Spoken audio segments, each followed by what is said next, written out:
नमस्कार दोस्तों study online 24 में आपका स्वागत है। तो दोस्तों अभी हम लोग देखेंगे वैदिक कालीन नदियाँ और ऋग्वेद के मंडल एवं देवता। तो दोस्तों सबसे पहले हम लोग जान लेते हैं कि वैदिक युग और इसके बारे में कुछ बेसिक जानकारी। तो दोस्तों वैदिक युग को दो भागों में बांटा गया है, यानी वैदिक युग को दो भागों में बांटा गया है।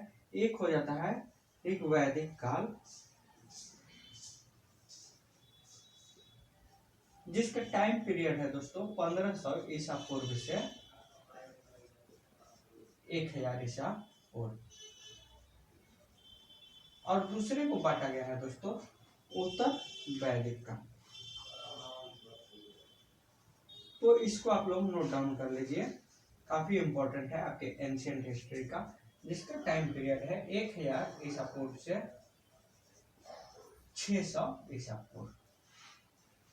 तो यहाँ हम लोग बेसिक चीज समझ लिए कि वैदिक युग या वैदिक काल को दो भागों में बांटा गया है। एक है ऋग्वैदिक काल और दूसरा है उत्तर वैदिक काल। ऋग्वैदिक काल का टाइम पीरियड है 1500 से 1000 ईसा पूर्व, और दूसरा उत्तर वैदिक काल का टाइम पीरियड है 1000 से 600 ईसा पूर्व।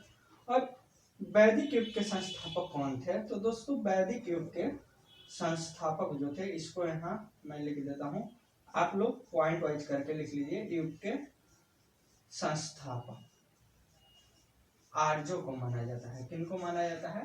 तो आर्यों को। तो यहाँ आप लिख लीजिए वैदिक युग के संस्थापक कौन थे? आर्य लोग थे। कौन थे? आर्य थे।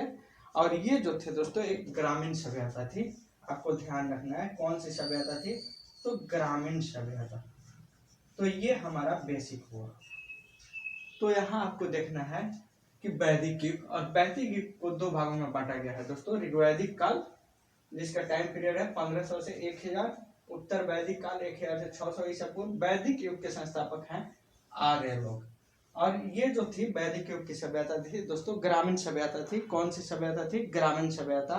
और यहाँ के लोगों का जो मुख्य कार्य था पशुपालन था। क्या था? पशुपालन प्लस कृषि।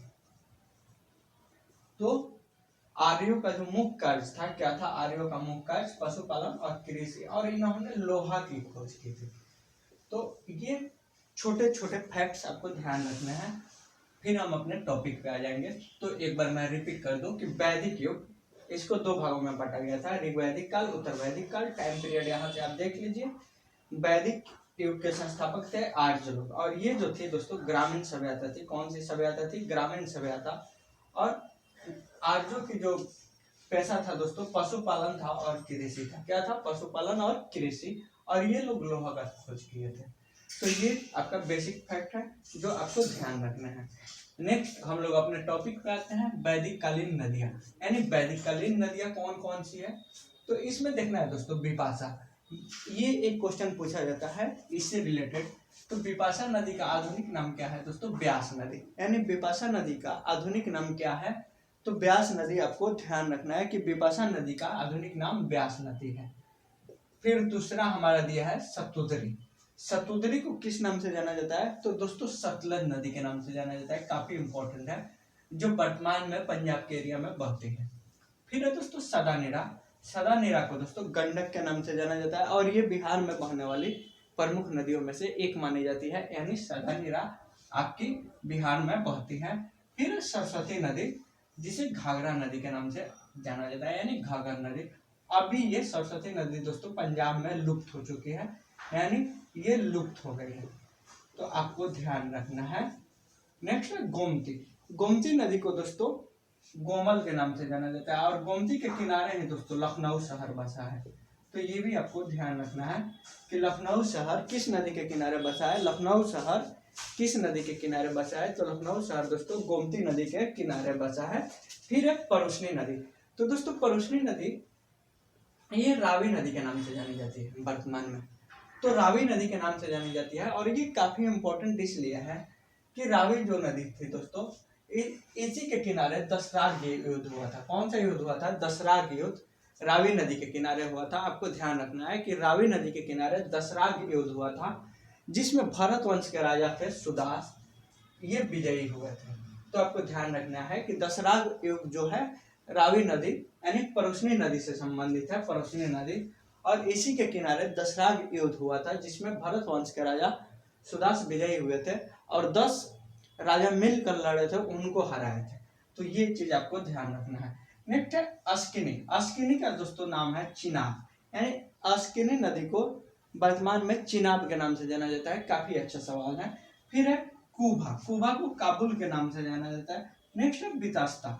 तो दोस्तों बितास्ता को झेलम के नाम से जाना जाता है। किस नाम से जाना जाता है? झेलम को। और फिर है क्रोम। क्रोम को दोस्तों क्रोम के नाम से जाना जाता है। तो ये आपको ध्यान रखना है। तो ये नदियों के नाम हो गया, काफी इंपॉर्टेंट। यहाँ हम लोग देखें बिपाशा को ब्यास के नाम से, सतोदरी को सतलज के नाम से, शालानीरा, गंडक, काफी इंपॉर्टेंट है आपके बीपीएससी की दृष्टि से। फिर है सरस्वती नदी, जिसको घाघरा के नाम से जाना जाता है, गोमती, कोमल, और इसी गोमती के तट पे दोस्तों लखनऊ शहर बसा है। और ये सरस्वती जो है दोस्तों पंजाब में बहती थी, अभी लुप्त हो चुकी है। फिर है परोसनी नदी। परोसनी नदी को दोस्तों रावी के नाम से जाना जाता है। और इसी रावी के किनारे दोस्तों मैंने आपको पहले भी बताया कि दशराग युद्ध हुआ था, जो आपके एग्जाम में पूछा जाता है। फिर अस्किनी को चिनाब के नाम से जाना जाता है, कुभा को काबुल के, बितस्ता को झेलम के नाम से जाना जाता है। तो ये इंपॉर्टेंट फैक्ट है। अब यहाँ एक और सवाल इंपॉर्टेंट उठता है कि ऋग्वेद में लगभग 25 नदियों का उल्लेख है। कितनी नदियों का उल्लेख किया गया है ऋग्वेद में? तो लगभग 25 नदियों का उल्लेख है, काफी इंपॉर्टेंट है। तो ये आपको ध्यान रखना है कि ऋग्वेद में 25 नदियों का उल्लेख किया गया और सबसे अधिक दोस्तों सिंधु नदी का उल्लेख किया गया है। यानी सर्वाधिक उल्लेख किस नदी का है? तो आपको ध्यान रखना है सिंधु नदी।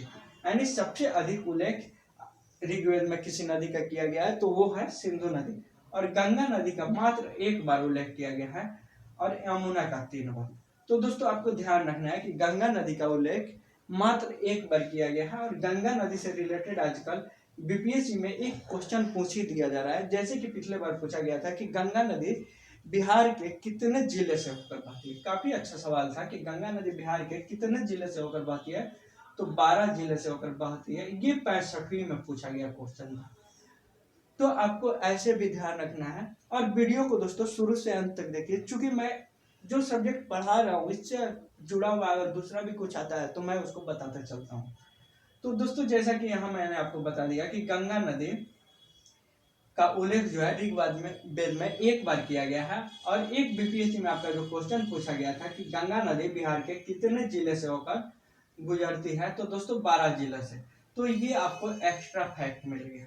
तो इसलिए दोस्तों आप वीडियो को अच्छे से देखिए और पूरा देखिए और नोट बनाते चलिए, नोट्स बनाइए। और ऋग्वेद में सबसे पवित्र नदी जो है दोस्तों सरस्वती नदी को माना गया है।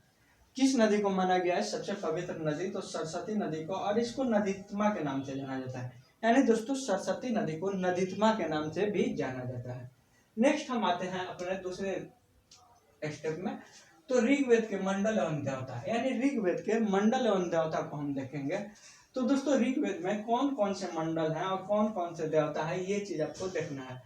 तो प्रथम मंडल जो दिया है इसमें कन्नौर देवता का उल्लेख किया गया है। द्वितीय में भार्गव देवता का उल्लेख किया गया है और ग्रहत समूह। तो ये इंपॉर्टेंट हो जाता है और जल्दी से ये दोस्तों आपको कहीं मिलता नहीं है पढ़ने के लिए, तो आप लोग एक नोट्स बनाते चलिए ताकि आपको ध्यान रहे। तृतीय है विश्वामित्र। विश्वामित्र ये काफी इंपॉर्टेंट है कि तृतीय मंडल में किस देवता का उल्लेख किया गया है, तो विश्वामित्र का उल्लेख किया गया है। चतुर्थ में वामदेव का उल्लेख है। चतुर्थ में किन का उल्लेख है? वामदेव का। काफी इंपॉर्टेंट सवाल है कि चतुर्थ मंडल में किन का उल्लेख है, तो वामदेव। और पंचम में है अत्रि का। किन का है? अत्रि का। फिर षष्टम जो है इसमें दोस्तों भरद्वाज मुनि का उल्लेख है। किन का है? भरद्वाज मुनि का। तो ये आपको ध्यान रखना है कि षष्टम में भरद्वाज और सप्तम में वशिष्ठ मुनि है। तो आपको ध्यान रखना है कि वशिष्ठ मुनि। फिर अष्टम में दोस्तों कन्नौर देवता का है। नवम में सोम देवता का उल्लेख है। काफी इंपॉर्टेंट है और पूछा जाता है, कई बार आपके एग्जाम में पूछा गया है कि ऋग्वेद के 9वें मंडल में किस देवता का उल्लेख है। तो ऋग्वेद के 9वें मंडल में सोम देवता का उल्लेख है। 7वें में वशिष्ठ का उल्लेख है और षष्टम में भरद्वाज मुनि का उल्लेख है। तो ये आपको ध्यान रखना है।